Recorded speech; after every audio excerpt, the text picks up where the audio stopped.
তো কার লেখা ভালো, যার লেখা ভালো এরে আপনি দয়া করে অধিক নাম্বার দিও, দয়া করে গো মা আপনি পাশ করাইয়া দেন।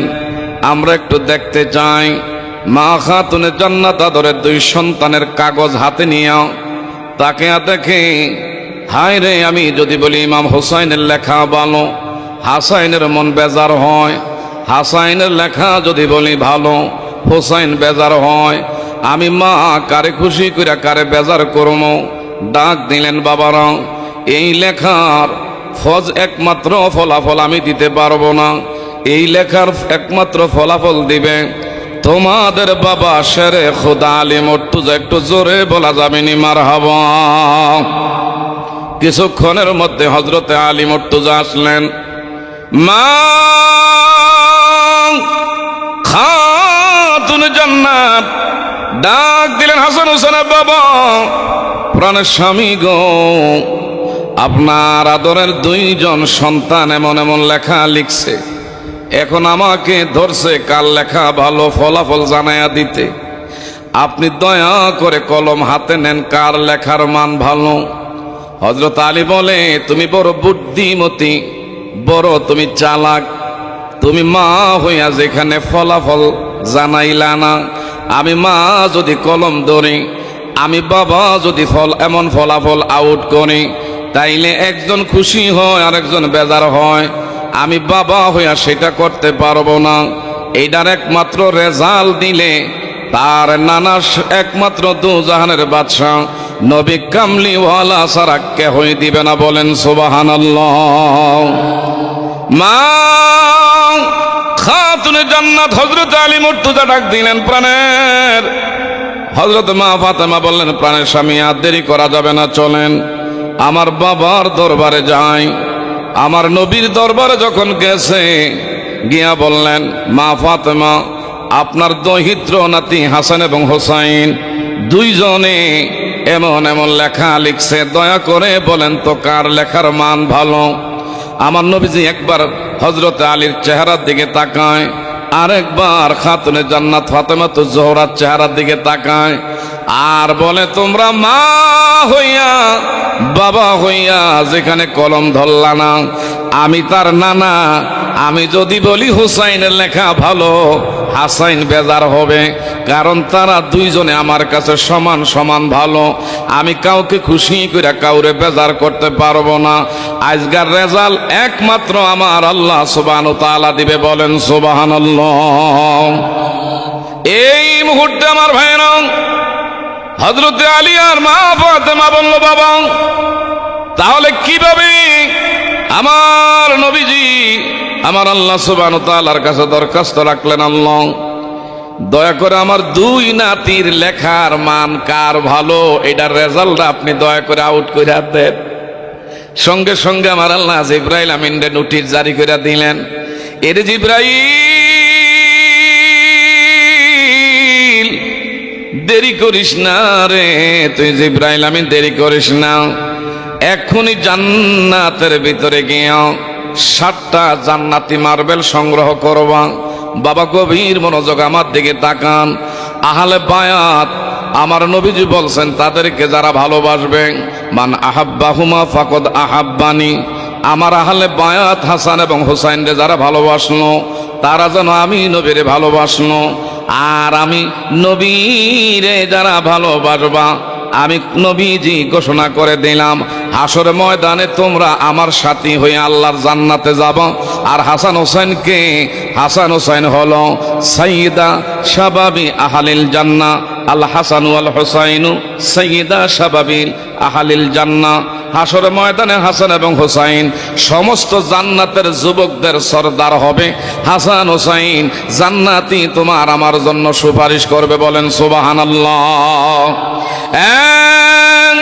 দরবারের জাকির আমার ভাইরা, আমার আল্লাহ জিবরাইল আমিনকে ডাক দিলেন, জিবরাইল জান্নাতের ভিতর থেকে 7টা মার্বেল সংগ্রহ করো। জিবরাইল আমিন কয়, আল্লাহ কেন? কয়, এই জন্য সংগ্রহ করবা, তুমি 3 দ্বিগুণে 6টা আর একটা কাঠের টুকরা সংগ্রহ করবা।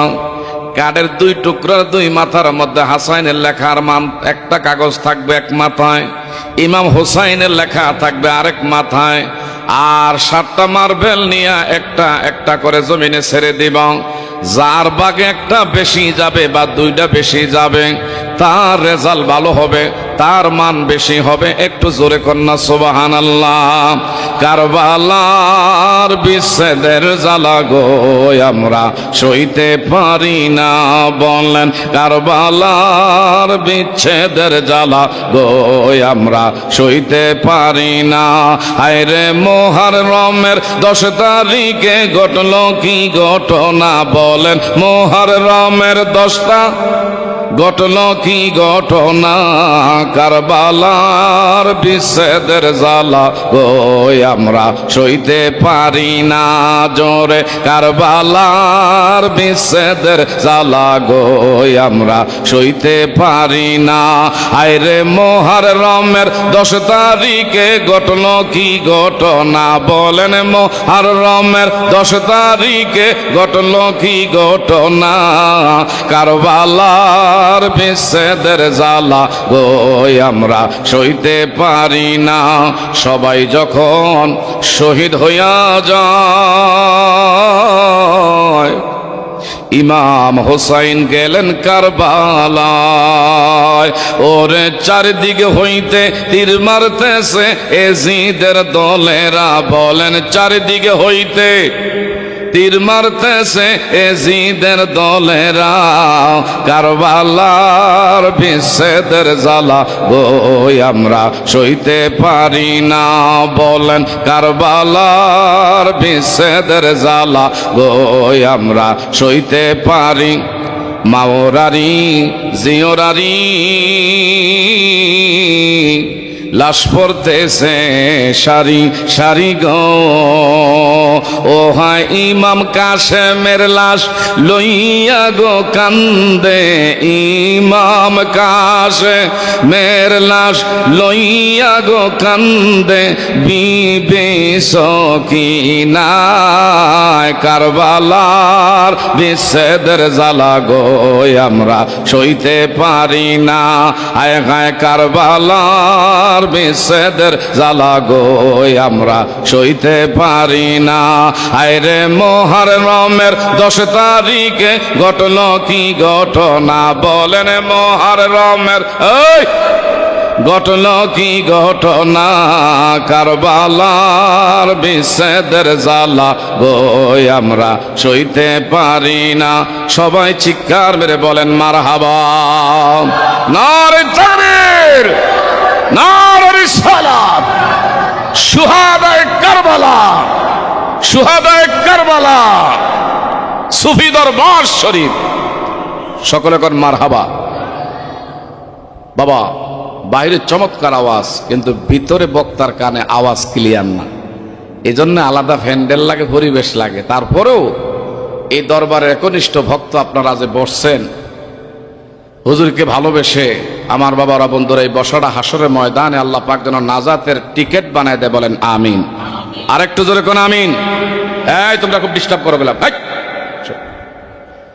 গভীর মনোযোগ। জিবরাইল আমিন আমার আল্লাহ বললেন, জান্নাতের ভিতর থেকে এমন 7টা মার্বেল সংগ্রহ করুন, আর একটা কাঠের টুকরা। এই 2 কাঠের 2 মাথায় থাকবে বিসমিল্লাহ শরীফ। হাসাইনের লেখা এক মাথায়, ইমাম হুসাইনের লেখা থাকবে আরেক মাথায়। তুমি মাঝ বরাবর একটা একটা করে মার্বেল ছেড়ে দিবা। এইভাবে যার বাগে বেশি পড়বে তার লেখার মান ভালো বইলা বিবেচিত হবে। একটু বলেন সুবহানাল্লাহ। হঠাৎ করে জিবরাইল আমিন বললেন, আল্লাহ আমাকে এমন দায়িত্ব আপনি দিলেন, হায়রে, যার কারণে ইমাম হাসান কিংবা হুসাইনের কাছে আমারে আজকে আপনি লাজুক বানাইবেন, আমাকে আজকে তাদের কাছে ছোট করতেছেন। কারণ আপনি হাসান হুসাইন রে ভালোবাসেন, আমার নবী হাসান হুসাইন রে ভালোবাসে। আমি জিবরাইল আমিন তো হাসান হোসেনকে সমানভাবে ভালোবাসি। এখন আমারে দিয়া রেজাল্ট আউট করাইতে গিয়া কার কাছে জানি আমি বেজার হয়ে যাই বলতে পারি না। আমার আল্লাহ কয় আমি যা জানি তুমি তা জানো না। জিবরাইল আমিন এইভাবে একটা একটা করে লট আমার বাইরাও মার্বেল যখন ছাড়তেছে, এইভাবে ছাড়তে ছাড়তে 3 দ্বিগুণে 6টা, হঠাৎ করে দেখতেছে জিবরাইল আমিন একজনের বাগে 3টা কইরা মার্বেল গেছে, আর বাকি আছে কয়টা? আর জোরে কোন কয়টা? জিবরাইল আমিন আল্লাহ এখন জানি কার বাগে বেশি যায়, আর কে জানি আল্লাহ গো লেখার মান কার জানি ভালো হয়। এখন তো আমি তাদের কাছে লজ্জিত হয়ে যাব। আমার আল্লাহ কো তোমার দায়িত্ব ছেড়ে দেওয়া। হযরতে জিবরাইল আমিন লাস্টের 7ম নাম্বারে মার্বেল যখন জমিনে ছেড়ে দেয়, জমিনের মধ্যে পড়তে না পড়তে মাঝখানে 2টা বাগে বিভক্ত হইয়া সমান সমান কইরা 2টা টুকরা, ইমাম হাসাইনের বাগে 1 টুকরা আর ইমাম হাসাইনের বাগে গেছে আর 1 টুকরা। একটু জোরে বলবেন নি মারহাবা। আমার আল্লাহ জিবরাইল আমিন কে জিবরাইল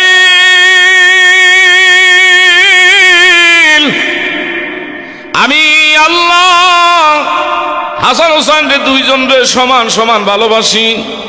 আমার বন্ধু হাবিবুল্লাহ নাতিদেরকে সমান সমান ভালোবাসে। আল্লাহু আকবার গণ।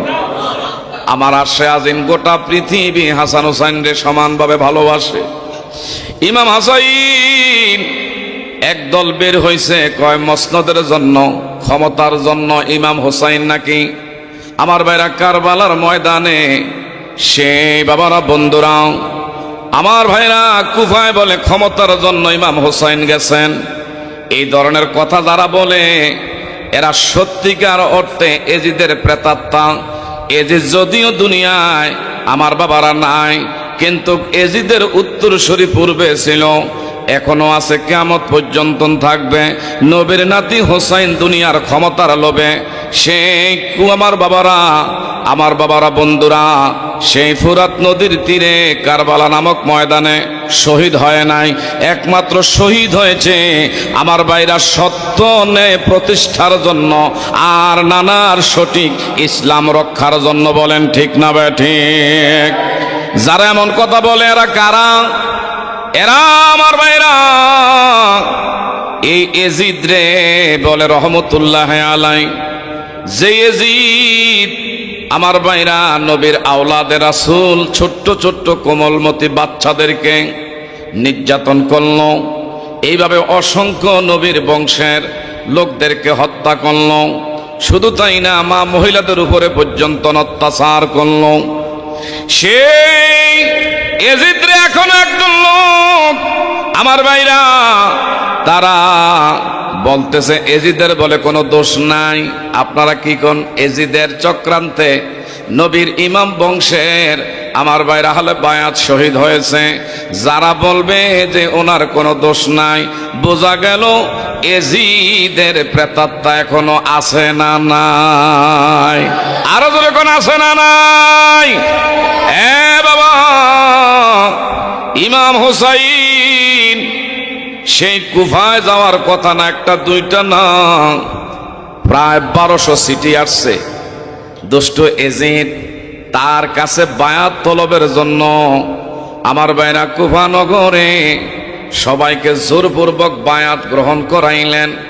তখনকার কুফাবাসীরা ইমাম হোসাইনের বরাবর 1200 চিঠি লেখছে। সর্বশেষ যে চিঠির মধ্যে এই মর্মে উল্লেখ করা হয়েছে, নবীর আওলাদে রাসূল সাইয়্যিদ আপনি যদি কুফায় না আসেন আমরা গোমরাই হয়ে যাচ্ছি। দুষ্ট এজিদ জোরপূর্বক আমাদেরকে তার বশ্যতা স্বীকার করাইতে চায়। আপনার দেহের মধ্যে নবীর রক্ত, কেমনে আপনি মদিনায় এইভাবে রইছেন? দয়া করে আপনি কুফায় আসেন। যদি কুফায় আইসা আপনি যদি আমাদেরকে বায়াত না করেন, হাসর ময়দানে আপনার বিরুদ্ধে আমরা মামলা করব যে নবী গো আপনার নাতি হইয়া আমাদের সঠিক এই হকের জন্য এই জায়গার মধ্যে আসলো না, ওই দিন কিন্তু আপনি রেহাই পাবেন না। ইমাম হোসাইন বলল, আমার স্বাস্থ্য ভাই মুসলিম বিন আকিল তুই কোথায়? মুসলিম বিন আকিল ইনিও নবীর বংশের আওলাদে রাসূল, ইনারে পাঠাইলেন, যাও অবস্থা কি তুমি একটু খবর নিয়ে আসো। মুসলিম বিন আকিল যখন আমার ভাইরা কুফা নগরের দিকে যায়, তার দুইটা কলিজার টুকরা সন্তান, আল্লাহু আকবার গণ। এই কারবালার মুহররমের আলোচনা আমি করার ইচ্ছুক ছিলাম না, বিশেষ করে সেই সানাউল্লাহ পীর সাহেব হুজুর কইছে আপনি একটু মুহররমের দ্বারাই দুই চার কথা বলবেন, আমি আর কিছু একটু আলোচনা করব, একটু শুনতে চাই কি চাই না? আরো ধরে বলেন, শুনতে চাই কি চাই না? মুহররমের 10 তারিখে কি ঘটাইলেন রব্বানা, হায়রে কি ঘটাইলেন রব, কলিজা ফাটিয়া যায় রে শুনলে তাহার ঘটনা। মুহররমের 10 তারিখে কি ঘটাইলেন রব, হায়রে কি ঘটাইলেন রব্বা, কলিজা ফাটিয়া যায় রে শুনলে তাহার ঘটনা। হাসান শহীদ জোহরেতে, ইমাম হোসাইন শহীদ কারবালায়, হায়রে হোসাইন শহীদ কারবালায়। জয়নাল আবেদিন বন্দী গো হইলেন এজিদের ওই জেলখানায়। মুহররমের 10 তারিখে কি ঘটাইলেন রব, হায়রে কি ঘটাইলেন রব্বা, কলিজা ফাটিয়া যায় রে শুনলে তাহার ঘটনা। চিৎকার মেরে কোন মারহাবা। আমরা কি আহলে বায়তের পক্ষে আছি না নাই? আরো জোরে বলেন, নবীর আহলে বায়তের পক্ষে আছি না নাই? কে কে আছেন দুই হাত বাড়া দেখায়। নারে তাকবীর, নারে তাকবীর, নারে রিসালাত, নারে রিসালাত। শুহাদায়ে কারবালা, নবীর আহলে বায়াত যেখানে, নবীর আহলে বায়াত যেখানে, এজিদ বাহিনী যেখানে, আপনারা সেখানে আছেন। এজিদের দলে আমরা। মুহাম্মাদুর রাসূলুল্লাহ সাল্লাল্লাহু আলাইহি ওয়াসাল্লাম। আল্লাহ আল্লাহ আল্লাহ আল্লাহ আল্লাহ আল্লাহ আল্লাহ আল্লাহ আল্লাহ। আপনি মেহেরবান গো নবীজি, আপনি মেহেরবান ও নবীজি, আপনি মেহেরবান। আল্লাহ আল্লাহ আল্লাহ আল্লাহ আল্লাহ আল্লাহ। লা ইলাহা ইল্লাল্লাহু মুহাম্মাদুর রাসূলুল্লাহ সাল্লাল্লাহু আলাইহি ওয়াসাল্লাম। সকলে বলি আলহামদুলিল্লাহ। ইমাম হোসাইন পাঠাইছেন ওনার স্বাস্থ্য ভাই মুসলিম বিন আকিল। আল্লাহু আকবার কর। তুমি যাও, কুফাবাসীর কি পরিস্থিতি ভালো হইলে আমারে জানাইবা, পরবর্তীতে আমি আসতেছি। সুবহানাল্লাহ কর। মুসলিম বিন আকিল যখন যাচ্ছে, তার দুইটা কলিজার টুকরা সন্তান, একজনের নাম হলো মোহাম্মদ, আরেকজনের নাম হলো ইব্রাহিম। সুবহানাল্লাহ কর। মোহাম্মদ আর ইব্রাহিম দুইটা সন্তান দৌড়ে গেছেন গো বাবা, আপনি একা যাইতে পারেন না, আমরাও সাথে যাব। বলল বাবা, বহু দূরে আমরা যাচ্ছি, তোমার কোনো প্রয়োজন নাই, তোমরা দয়া করে যাইবা না, তোমরা বাড়িতে থাকো। ইব্রাহিম আর মোহাম্মদ দুই সন্তান বলল, না না না বাবা, বলা যায় না, কারণ এজিদের চক্রান্ত বোঝা যায় না, যদি জীবন দেওয়াই লাগে। একমাত্র আপনি একা দিবেন না, আমরা দুইটা সন্তান। এমন সেই নবীর নাতি ইমাম হোসাইনের পক্ষে আমরা দুইজনে শহীদ হইতে রাজি কোন সুবহানাল্লাহ। গভীর মনোযোগ আমার বড় বন্ধুরা,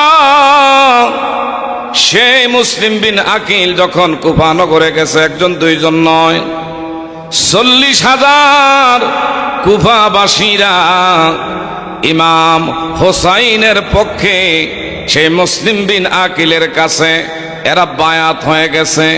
আমার ভাইরা, বায়াত যখন হইলেন, এমনে কেমনে জানি খবর পাইছে দুষ্ট এজিদ যে হায়রে মদিনা থেকে নবীর আওলাদ ইমাম হোসাইনের পক্ষ থেকে এমন এমন দূত আসছে এই জায়গায় খবরাখবর পৌঁছানোর জন্য।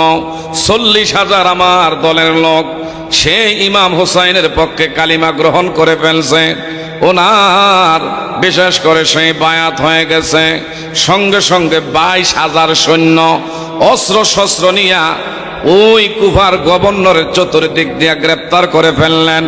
এমনকি ইমাম হোসাইন এর পক্ষ থেকে যে মুসলিম বিন আকিল গেছে, বলল আপনাকে সম্মানের সাথে একমাত্র গভর্নর ভবনের ভিতরে আমরা রিসিভ করার জন্য আসছি, আপনি ভিতরে আসেন, আপনাকে আমরা সম্মান দেব, আপনার প্রতি শ্রদ্ধা যা লাগে আমরা করব। ভিতরে নিলেন মুসলিম বিন আকিল রে। আর এদিক দিয়া মুনাফিকের চক্রান্ত বড় মারাত্মক, কথা জোরে বলেন ঠিক না বে ঠিক? এদিক দিয়ে আমার ভাইরা এই 40,000-এর মধ্যে অস্ত্র শস্ত্র নিয়া যখন ভয় ভীতি প্রদর্শন করল, আসরের আজান হইছে, মুসলিম বিন আকিল ইমামতি করবে সবাইকে নিয়ে মসজিদের ভিতরে। আজানের পরে মসজিদের ভিতরে প্রবেশ করলেন, ডানে বামে সালাম ফিরে দেখে পিছনে হয় রে মাত্র আমার ভাইরা 39,500 জন সবাই চলে গেছে। এজিদের বয়ে একটু আগে তারা আমার ভাইরা বায়াত হয়েছে ইমাম হোসাইনের পক্ষে, আর অস্ত্রের বয়ে এমন 39,500 জন মুহূর্তের মধ্যে দল ত্যাগ কইরা এজিদের পক্ষে চলে গেলেন। মুসলিম বিন আকিল উনি ওনার সন্তানদেরকে নিয়ে জান বাঁচাইবার জন্য এই জায়গা পরিত্যাগ করে আমার ভাইরা চলে গেলেন সামনে। মাগরিবের আজান হলো, মাগরিবের নামাজের সময় আবারও যখন নামাজের ইমামতি করতে গেছেন, 500 জন মনে করছে আমার পিছনে ইক্তেদা করবে, এরা আমার বিশেষ করে আমাকে মানছে। নামাজ পড়াইয়া দেখে 500 জনের মধ্যে একজনও নাই, শুধুমাত্র মুসলিম বিন আকিল ছাড়া, সন্তান ছাড়া কেউ হয় নাই। হায় রে, রাত হয়ে গেল, যার ঘরের দরজায় যায় তিনি ঘরের দরজা লক কইরা এইভাবে থুতু নিক্ষেপ করে এইভাবে বললেন, না না না, তোমারে আমরা ঘরে জায়গা দিলে এজিদ বাহিনী আমাদেরকে আস্থা জানে মেরে ফেলবে। হঠাৎ করে সারা রাত ঘুরতে ঘুরতে একটা মহিলার ঘরের দরজার সামনে দেখে মহিলা দরজা খুলে খুলে চোখের পানি ছেড়ে ছেড়ে কান্না করে। একটু জোরে জোরে বলবেন নি মারহাবা। একটা মহিলা ওই ঘরের দরজার সামনে বৈশা বৈশা কান্না করে। মুসলিম বিন আকিল বলল, মা কেন গো আপনি কান্না করেন? এ কুফাবাসী যাদের ঘরের দরজায় গেলাম সবাই দরজা লাগাইয়া দিছে, এমনকি থুতু নিক্ষেপ করলো, আপনি কেন ঘরের দরজা খুলে বৈশা বৈশা কান্না করেন? মহিলা বলল, তুমি জানো না মদিনার ফুল বাগানের আল্লাহর হাবিব সাল্লাল্লাহু আলাইহি ওয়াসাল্লামের বাগানের একটা ফুল এই কুফা নগরের মধ্যে আসছে, যার নাম মুসলিম বিন আকিল। ইনারে দূর দূর করে সবাই তাড়াইয়া দিয়েছে। হায় রে, ওনারে জানে মেরে ফেলার জন্য তারা চক্রান্ত করেছে। আমি ওনারে যদি পাইতাম, আমি আমার সাধ্য অনুযায়ী মুসলিম বিন আকিলের মেহমানদারি আজকে করতাম। বলেন সুবহানাল্লাহ। মুসলিম বিন আকিল বলল, মা তাহলে আজকে রাত্রটা একটু আশ্রয় দেন। রাত্রটা আশ্রয় দিলেন। হঠাৎ করে তার একটা সন্তান গভীর রাত্রে ঘরের দরজা আসছে। কোথায় আসছে বাবা, কোথায় আসছে? ঘরের দরজা আসছে। আইসা দেখে মা ঘরের দরজা খুইলা ঘরের দরজার মধ্যে বৈশা আনন্দ করে। ডাক দিয়ে বললেন, মা গো মা, এত গভীর রাত্র হয়ে গেছে, আপনার ঘুম হয় না, আপনি কি ঘুমান না? আর আজকে আপনার মনের ভিতরে বড় আনন্দ কাজ করতেছে, কি হয়েছে গো মা? দয়া করে খুলে বলেন। মহিলারা ডাক দিয়া কয়, বাবা রে, তুই জানোস না মদিনার নবীর ফুল বাগানের একটা ফুল এই যে কুফার মধ্যে আসছে, হায়রে, যার নাম মুসলিম বিন আকিল। আমি ওই মদিনার নবীর বংশের, ইমাম বংশের এমন আওলাদে রাসূলের আজকে মেহমানদারি করতে পারছি, আমার ঘরের মধ্যে আজকে আশ্রয় দিতে পেরেছি, এই জন্য আমি আজকে বড় আনন্দ করতেছি। একটু জোরে জোরে বলেন না মারহাবা। রহমতে আলম নবী নূরে মুজাসসম, সাহাবীরা আতর বানায় ওই নবীজির গাম। হায় হায়, সাহাবীরা আতর বানায় ওই নবীজির গাম। বলেন রহমতে আলম নবী নূরে মুজাসসম, সাহাবীরা আতর বানায় ওই নবীজির গাম। জোরে, সাহাবীরা আতর বানায় ওই নবীজির। শোনো মানো জানো তোমরা আমার নবীজি, যাহার প্রেমে চন্দ্র সূর্য তারকারাজি। হায় হায়, আর শোনবানি সুন্দর কাহিনী, জান্নাতের ওই রোমে রোমে লেখা নবীর নাম। নারায়ে তাকবীর, হিসাবে কাবলার আগমন। নারায়ে তাকবীর,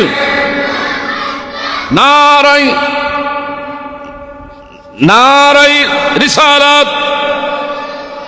সকলে কোন মারহাবা। হুজুর আরো 10 মিনিট সময় দিছে, আলহামদুলিল্লাহ কইতেন না? বাবা গভীর মনোযোগ। বলতেছিলাম যেহেতু হুজুরে 10 মিনিট সময় দিছে, আমরা কি আরেকটু শুনতে চাই কি চাই না? আপনাদের উপস্থিতি সরগরম দেখে আমার এখন ভালো লাগতেছে। আর হুজুরও বিশেষ করে তাৎক্ষণিক বিদ্যুৎ চলে গেছেন, কিন্তু জেনারেটরের ব্যবস্থা করছেন। আপনারা খুশি না বেজার? আর যেন খুশি না বেজার? বাবা এদিকে চান। সেই মুসলিম বিন আকিল, মা নবীর বংশের আওলাদ, আশ্রয় দিয়েছে, কিন্তু এই সন্তান দুষ্ট এজিদের দরবারের থেকে আসছে, ঘোষণা করা হয়েছে যে মুসলিম বিন আকিলের দেহের থেকে যে ব্যক্তি মাথা আলাদা কইরা আমার দরবারে যাই না পৌঁছায়া দিবা, তাকে পুরস্কারে পুরস্কৃত করা হবে। সেই খবর পাইয়া সারা কুফানগরে ঘুরছে যে মুসলিম বিন আকিলের সন্ধান কোথাও পাই না, আর শিকারী দেখি আমার ঘরে আইসা ধরা দিয়েছে। মা আচ্ছা যা হোক, ভালো হইছে, রাতের বেলা আমার ভাইরা গোপন সংবাদ ভিত্তিতে খবর পৌঁছায় দিলেন এজিদের কাছে যে আপনি যার জন্য বিভিন্ন জায়গায় লোক পাঠাইছেন, সেই শিকারী আমার ঘরের মধ্যে। হ্যাঁ, মুসলিম বিন আকিল। সঙ্গে সঙ্গে আমার ভাইরা অসংখ্য অস্ত্র শস্ত্র নিয়ে সৈন্য সামন্ত পাঠাইলেন। ইমাম মুসলিম বিন আকিল বলল, এই কেন তোমরা আমাকে এইভাবে পাকড়াও করতেছো, কি হয়েছে বলো? বলল, যতক্ষণ পর্যন্ত এজিদের বশ্যতা স্বীকার না করবা, এজিদের হাতে বায়াত না হবা, ততক্ষণ পর্যন্ত দেহের থেকে তোমার মাথা রাখা হবে না, আলাদা করা হবে। চিৎকার মেরে কোন নাউজুবিল্লাহ। আমার ভাইরা, ইমাম মুসলিম বিন আকিল বলল, আমরা নবীর বংশের ফুল, জীবন দিতে শিখছি, আমরা জীবন দিব, তারপরও বেঈমান মুনাফেক তোদের কাছে মাথা নত করব না। ইমাম মুসলিম বিন আকিল বলল, আমি বুঝতে পারছি, হায় হায়, তোদের কাছে আমি কয়েকটা কথা বইলা যাই। এক নম্বরে সেই নবীর নাতি ইমাম হুসাইন, উনি বলছিলেন কুফার অবস্থা কেমন, আমি তো ভালো মনে করছি, আমি তো খবর দিছি উনি চলে আসতেছেন কুফানগরে। আল্লাহু আকবার কোন। তবে তোদেরকে বলি, আমার বিশেষ করে মৃত্যুর পরে ইমাম হুসাইন যেন কুফানগরে না আসে। আর একটা কথা বলি, আমার মৃত্যুর পরে আমার এই যে তলোয়ারটা আছে, এটা বিক্রি করবা, কিছু টাকা আমার কাছে অমুক অমুক ব্যক্তি কিছু টাকা পায়, তার ঋণটা এই তলোয়ার বিক্রি করার টাকা দিয়া ঋণ পরিশোধ করবা। আল্লাহু আকবার কোন। আর 3 নম্বরের শর্ত হলো, আমি মুসলিম যদি মারা যাই, সম্মানের সাথে আমার, বিশেষ করে তোমরা জানাজা দেওয়াইয়া সম্মানের সাথে আমাকে কবরস্থ করবা। বললো, এত কথা শোনার টাইম নাই। এই দুষ্ট এজিদরে যারা রহমতুল্লাহ আলাই বলে, তাইলে গজবতুল্লাহ আলাই কারে বলবে? কথা বলেন ঠিক না বেটি? মুসলিম বিন আকিলের আমার ভাইরা দেহের থেকে শিরচ্ছেদ করা হলো। এইভাবে মাথা মোবারক এক জায়গায়, দেহ আরেক জায়গায়। ওনারে বলছিলেন, উনি মৃত্যুর আগে উনি ওসিয়ত করছিলেন যে আমার বিশেষ করে সম্মানের সাথে জানাজা দিও, আমাকে তোমরা কবরস্থ কইরো। জানাজাও দিলেন না, এমনকি কবরস্থ করলেন না। আমার ভাইরা, এই লাশের উপরে তারা নৃত্য করলো। শুধু তাই না, হযরত ইমাম হোসেন সঙ্গে সঙ্গে কুফার দিকে আসতেছে 72 জন কাফেলা নিয়া। কয়জন নিয়া? 72 জনের কাফেলা নিয়া এই কুফানগরে যখন আসতেছে, যেতে যেতে যে জায়গায় আমার বাবারা, বন্ধুরা, যেখানে ইমাম হোসাইনরে শোয়া জবাই দিবে, সেই কারবালা নামক জায়গায় যখন অবস্থান করলেন, ঘোড়ার পাও ডেবে গেছে। আল্লাহু আকবার কর। পাও যখন ডেবে গেছে, ইমাম হোসাইন বলল, আমার নানা ভবিষ্যৎবাণী করছে, যেদিন কুফায় হায়রে কাফেলা নিয়ে যাব, আমার ব্যবহারের ঘোড়া ওই জায়গার মধ্যে গেলে পা ডেবে যাবে। তাই তো হলো। সবাইকে বললো, তোমরা যার যার সওয়ারি থেকে নামো, তাবু গাড়ো। তাবু যখন গাড়তে গেছে, খুঁটি যখন জমিনের মধ্যে এইভাবে ডাবাইতে চায়, দেখতেছে জমিনের থেকে রক্তের ফুয়ারা খালি এইভাবে জারি হচ্ছে। ভাইরে, বিবি জয়নব, আমার বাবারা, বন্ধুরা, ইমাম হোসাইন রাদিয়াল্লাহু তাআলা আনহুর বোন, ইনি ডাক দিয়ে বলে, ভাই, আমার বড় ভয় লাগে রে। হায়রে, এই জায়গাটার থেকে সাইরে একটু সামনে যাও। সামনে গিয়া বললেন, এখানে এভাবে তাবু গাড়ো। ওই জায়গার মধ্যে গিয়া গাছের ডালা কাটতেছে। হঠাৎ করে দেখে গাছের ডালা কাটলে রক্ত আর রক্ত খালি এইভাবে টাটকা বের হয়। যেখানে ফুটি গাড়ে সেখানে রক্ত আর রক্ত। একটা লোক যাচ্ছে পথচারী। ইমাম হোসেন বলল, ভাই একটু দাঁড়াও, যে জায়গা আমরা অবস্থান করছি জায়গাটার নাম কি? বলল, আপনি জানেন না? এই জায়গাটার নাম হইল কারবালার নামক ময়দান। আল্লাহু আকবার। সঙ্গে সঙ্গে